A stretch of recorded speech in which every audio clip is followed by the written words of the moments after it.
ವೀಕ್ಷಕರೆಲ್ಲರಿಗೂ ಸೂರ್ಯನ ರಾಶಿ ಪರಿವರ್ತನೆ ವಿಶೇಷ ಕಾರ್ಯಕ್ರಮಕ್ಕೆ ಸ್ವಾಗತ. ವೀಕ್ಷಕರೇ, ಗ್ರಹಗಳ ಅಧಿಪತಿಯಾಗಿರುವ ಸೂರ್ಯ ಪ್ರತಿದಿನಗಳು ತನ್ನ ಪಟ ಬದಲಾಯಿಸುತ್ತಾನೆ. ಸೂರ್ಯ ಒಂದು ರಾಶಿಯಿಂದ ಮತ್ತೊಂದು ರಾಶಿಗೆ ಸಂಚರಿಸಿದಾಗ ಅದನ್ನು ಸೂರ್ಯ ಸಂಕ್ರಾಂತಿ ಎಂದು ಕರೆಯಲಾಗುವುದು. ವರ್ಷ 2026 ರ ಆಗಸ್ಟ್ ತಿಂಗಳಿನ 17ನೇ ತಾರೀಕಿನ ಬೆಳಿಗ್ಗೆಯ 7 ಗಂಟೆಗೆ ಸೂರ್ಯನು ಕರ್ಕ ರಾಶಿಯಿಂದ ತನ್ನದೇ ಆದ ರಾಶಿಯಾದ ಸಿಂಹ ರಾಶಿಗೆ ಸಾಗುತ್ತಾನೆ. ಸೂರ್ಯನ ತನ್ನದೇ ಆದ ರಾಶಿಗೆ ಸಾಗುವುದನ್ನು ಶುಭ ಮತ್ತು ಪ್ರಭಾವಶಾಲಿ ಎಂದು ಪರಿಗಣಿಸಲಾಗುತ್ತದೆ. ಸೆಪ್ಟೆಂಬರ್ 16ನೇ ತಾರೀಕಿನವರೆಗೆ ಸಿಂಹ ರಾಶಿಯಲ್ಲಿ ಇರುತ್ತದೆ. ಜ್ಯೋತಿಷ್ಯದಲ್ಲಿ ಸೂರ್ಯನನ್ನು ಸಾಮಾನ್ಯವಾಗಿ ಉನ್ನತ ಅಧಿಕಾರ ಹೊಂದಿರುವ ಡೈನಾಮಿಕ್ ಗ್ರಹ ಎಂದು ಕರೆಯಲಾಗುತ್ತದೆ.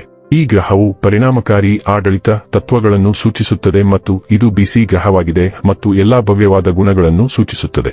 ಸೂರ್ಯನ ಆಶೀರ್ವಾದವಿಲ್ಲದೆ ವೃತ್ತಿಜೀವನಕ್ಕೆ ಸಂಬಂಧಿಸಿದಂತೆ ಜೀವನದಲ್ಲಿ ಉನ್ನತ ಸ್ಥಾನಗಳನ್ನು ಹೊಂದಲು ಸಾಧ್ಯವಿಲ್ಲ. ಬಲವಾದ ಸೂರ್ಯನು ಜೀವನದಲ್ಲಿ ಎಲ್ಲಾ ಅಗತ್ಯ ತೃಪ್ತಿ, ಉತ್ತಮ ಆರೋಗ್ಯ ಮತ್ತು ಬಲವಾದ ಮನಸ್ಸನ್ನು ಒದಗಿಸಬಹುದು. ಸೂರ್ಯನನ್ನು ಚೆನ್ನಾಗಿ ಇರಿಸಿದರೆ ಸೂರ್ಯನು ಒಬ್ಬ ವ್ಯಕ್ತಿಯನ್ನು ದುರ್ಬಲ ಸ್ಥಾನದಿಂದ ಬಲವಾದ ಸ್ಥಾನಕ್ಕೆ ಒಯ್ಯಬಹುದು. ಸೂರ್ಯನ ಸಂಚಾರವು ರಾಶಿಚಕ್ರದ ಎಲ್ಲಾ 12 ರಾಶಿಚಕ್ರದ ಚಿಹ್ನೆಗಳ ಮೇಲೆ ವಿಭಿನ್ನ ಪರಿಣಾಮವನ್ನು ಬೀರುತ್ತದೆ. ತಂದೆ ಗ್ರಹ ಸೂರ್ಯನನ್ನು ಎಲ್ಲಾ 9 ಗ್ರಹಗಳ ರಾಜ ಎಂದು ಕರೆಯಲಾಗುತ್ತದೆ. ನಮ್ಮ ಗ್ರಹ ಭೂಮಿಯು ಸೂರ್ಯನ ಸುತ್ತ ಸುತ್ತುತ್ತದೆ ಎಂದು ನಮಗೆಲ್ಲರಿಗೂ ತಿಳಿದಿದೆ ಮತ್ತು ಸೂರ್ಯನು ನಮ್ಮೆಲ್ಲರ ಜೀವನಕ್ಕೆ ಕ್ರಾಂತಿ ಮತ್ತು ಶಕ್ತಿಯನ್ನು ಒದಗಿಸುತ್ತದೆ. ಈ ಪ್ರಮುಖ ಜೀವಶಕ್ತಿಯು ನಮ್ಮ ದೇಹದಲ್ಲಿ ಚಲಿಸುತ್ತದೆ ಮತ್ತು ನಮ್ಮ ಜೀವನವು ಈ ಶಕ್ತಿಯೊಂದಿಗೆ ನಡೆಯುತ್ತದೆ. ಈ ಕಾರಣದಿಂದಾಗಿ ನಮ್ಮ ಜೀವನವು ಮುಂದುವರಿಯುತ್ತದೆ ಮತ್ತು ಸೂರ್ಯನನ್ನು ಈ ಇಡೀ ಜಗತ್ತನ್ನು ನೋಡಿಕೊಳ್ಳುವವನು ಎಂದು ಏಕೆ ಪರಿಗಣಿಸಲಾಗುತ್ತದೆ. ಹಾಗಾದರೆ ಬನ್ನಿ, ಇಲ್ಲಿ ಸೂರ್ಯದೇವನ ಸಿಂಹ ರಾಶಿಯಲ್ಲಿ ಈ ಗೋಚರ ಇಲ್ಲಿ ಪ್ರತ್ಯೇಕವಾಗಿ ಮಕರ ರಾಶಿಯ ಜಾತಕದ ಪಾಲಿಗೆ ಹೇಗೆ ಸಾಬೀತಾಗಲಿದೆ, ಯಾವೆಲ್ಲ ಫಲಗಳು ಇಲ್ಲಿ ನಿಮಗೆ ಲಭಿಸಲಿವೆ ಮತ್ತು ಯಾವ ವಿಷಯವಾಗಿ ಇಲ್ಲಿ ನೀವು ವಿಶೇಷ ಎಚ್ಚರಿಕೆ ಹೊಂದಿರಬೇಕು ಅನ್ನೋದನ್ನ ನೋಡೋಣ. ಎಂದಿನಂತೆ ನಮ್ಮ ವಿನಂತಿ ಎಂದರೆ, ನೀವಿನ್ನೂ ನಮ್ಮ ಚಾನೆಲ್ ಅನ್ನ ಸಬ್ಸ್ಕ್ರೈಬ್ ಮಾಡಿಲ್ಲವೆಂದರೆ ದಯವಿಟ್ಟು ಈಗಲೇ ನಮ್ಮ ಚಾನೆಲ್ ಅನ್ನ ಸಬ್ಸ್ಕ್ರೈಬ್ ಮಾಡಿ. ಹಾಗೆ ನಿರಂತರ ವಿಡಿಯೋ ಅಪ್ಡೇಟ್ಸ್ಗಳಿಗಾಗಿ ತಪ್ಪದೇ ಪಕ್ಕದ ಬೆಲ್ ಐಕಾನ್ ಬಟನ್ ಕೂಡ ಕ್ಲಿಕ್ ಮಾಡಿ. ನಿಮ್ಮ ಜೀವನದಲ್ಲಿಯೂ ಏನಾದರೂ ಸಮಸ್ಯೆಗಳು ಬಾಧಿಸುತ್ತಲಿದ್ದರೆ ಈ ಕೂಡಲೇ ಸ್ಕ್ರೀನ್ ಮೇಲೆ ಕಾಣ್ತಿರುವ ನಮ್ಮ ಗುರೂಜಿ ನಂಬರಿಗೆ ಕರೆ ಮಾಡಿ ಶೀಘ್ರವೇ ಶಾಶ್ವತ ಪರಿಹಾರ ಕಂಡುಕೊಳ್ಳಿ. ವೀಕ್ಷಕರೇ, ಸೂರ್ಯನ ಸಂಚಾರವು ಮಕರ ರಾಶಿಯವರಿಗೆ ಶುಭಕರ ಮತ್ತು ಲಾಭದಾಯಕವಾಗಿರಲಿದೆ. ಈ ಅವಧಿಯಲ್ಲಿ ಅನಿರೀಕ್ಷಿತ ಆರ್ಥಿಕ ಲಾಭ ದೊರೆಯುವ ಸಾಧ್ಯತೆ ಇದ್ದು ಬಹಳ ದಿನಗಳಿಂದ ಬಾಕಿ ಉಳಿದಿದ್ದ ಹಣವೂ ಕೈಗೆ ಸಿಗಬಹುದು. ಹಣಕಾಸಿನ ಸ್ಥಿತಿಯಲ್ಲಿ ಸುಧಾರಣೆ ಕಂಡುಬರಲಿದ್ದು ಹೂಡಿಕೆಗಳಿಂದಲೂ ಉತ್ತಮ ಲಾಭ ಪಡೆಯುವ ಅವಕಾಶವಿದೆ. ಉದ್ಯೋಗದಲ್ಲಿರುವವರಿಗೆ ಮೇಲಧಿಕಾರಿಗಳಿಂದ ಉತ್ತಮ ಬೆಂಬಲ ದೊರೆಯಲಿದ್ದು ಕೆಲಸದ ಸ್ಥಳದಲ್ಲಿ ನಿಮ್ಮ ಸ್ಥಾನಮಾನ ಮತ್ತು ಗೌರವ ಹೆಚ್ಚಾಗಬಹುದು. ವ್ಯಾಪಾರಿಗಳಿಗೆ ಹೊಸ ಗ್ರಾಹಕರು ಸೇರ್ಪಡೆಯಾಗುವ ಸಾಧ್ಯತೆ ಇದ್ದು ವ್ಯವಹಾರದಲ್ಲಿ ಉತ್ತಮ ಲಾಭ ಗಳಿಸುವ ಅವಕಾಶ ಸಿಗಲಿದೆ. ಕುಟುಂಬ ಸಂಬಂಧಗಳು ಮತ್ತಷ್ಟು ಸುಧಾರಿಸಲಿದ್ದು ಮನೆಯವರ ಬೆಂಬಲದಿಂದ ಆತ್ಮವಿಶ್ವಾಸ ಹೆಚ್ಚಾಗುತ್ತದೆ.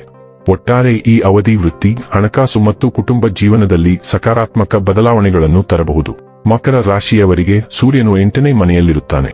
8ನೇ ಮನೆಯನ್ನು ಜೀವನದ ಆಳವಾದ ಅನುಭವಗಳು, ಹಠಾತ್ ಬದಲಾವಣೆಗಳು, ಮಾನಸಿಕ ಶಕ್ತಿ, ರಹಸ್ಯಗಳು, ಸಂಶೋಧನೆ, ಅಡೆತಡೆಗಳು ಮತ್ತು ಆಂತರಿಕ ಪರಿವರ್ತನೆಯ ಮನೆ ಎಂದು ಪರಿಗಣಿಸಲಾಗುತ್ತದೆ. ಅಂತಹ ಪರಿಸ್ಥಿತಿಯಲ್ಲಿ ಈ ಸಂಚಾರವು ನಿಮ್ಮ ಜೀವನದಲ್ಲಿ ಮೇಲ್ನೋಟಕ್ಕೆ ಅಲ್ಲ, ಆದರೆ ಆಳವಾದ ಮಟ್ಟದಲ್ಲಿ ಬದಲಾವಣೆಗಳನ್ನು ತರುತ್ತದೆ ಎಂದು ಸಾಬೀತುಪಡಿಸಬಹುದು. ಈ ಸಮಯದಲ್ಲಿ ನಿಮ್ಮ ವ್ಯಕ್ತಿತ್ವದಲ್ಲಿ ವಿಭಿನ್ನ ಆಕರ್ಷಣೆ ಗೋಚರಿಸುತ್ತದೆ. ನೀವು ಮೊದಲಿಗಿಂತ ಹೆಚ್ಚು ಪ್ರಭಾವಶಾಲಿ, ಗಂಭೀರ ಮತ್ತು ಪ್ರಬುದ್ಧರಾಗಿರುತ್ತೀರಿ ಎಂದು ನೀವು ಭಾವಿಸಬಹುದು. ನಿಮ್ಮ ವ್ಯಕ್ತಿತ್ವವು ಸುಧಾರಿಸುತ್ತದೆ ಮತ್ತು ಜನರು ನಿಮ್ಮ ಉಪಸ್ಥಿತಿಯನ್ನು ಗಮನಿಸುತ್ತಾರೆ. ಸೂರ್ಯನ ಈ ಪರಿಣಾಮವು ನಿಮ್ಮ ಆತ್ಮವಿಶ್ವಾಸ ಮತ್ತು ಧೈರ್ಯವನ್ನು ಬಲಪಡಿಸುತ್ತದೆ. ನಿಮ್ಮ ನಿರ್ಧಾರಗಳಲ್ಲಿ ನೀವು ಹೆಚ್ಚು ದೃಢವಾಗಿರುತ್ತೀರಿ ಮತ್ತು ನಿಮ್ಮ ನಾಯಕತ್ವ ಕೌಶಲ್ಯಗಳು ಸಹ ಗಮನಾರ್ಹವಾಗಿ ಸುಧಾರಿಸುತ್ತವೆ. ಆದಾಗ್ಯೂ ಈ ಸಂಚಾರವು ಒಂದು ಸೂಕ್ಷ್ಮವಾದ ಭಾಗವನ್ನು ಹೊಂದಿದೆ.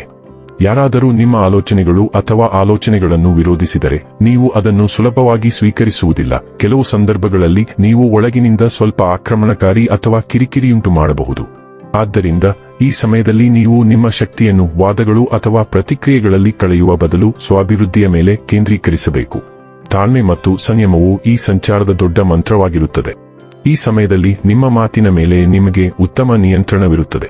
ಕಾರಣವಿಲ್ಲದೆ ಮಾತನಾಡುವ ಬದಲು ವಿಷಯದ ಬಗ್ಗೆ ಸಂಪೂರ್ಣ ತಿಳುವಳಿಕೆ ಇದ್ದಾಗ ಮಾತ್ರ ನೀವು ಮಾತನಾಡುತ್ತೀರಿ. ಈ ಗುಣವು ಜನರಲ್ಲಿ ನಿಮಗೆ ಗೌರವವನ್ನು ಗಳಿಸುತ್ತದೆ. ನೀವು ಉತ್ತಮ ಕೇಳುಗರಾಗಿಯೂ ಕಾಣಿಸಿಕೊಳ್ಳಬಹುದು.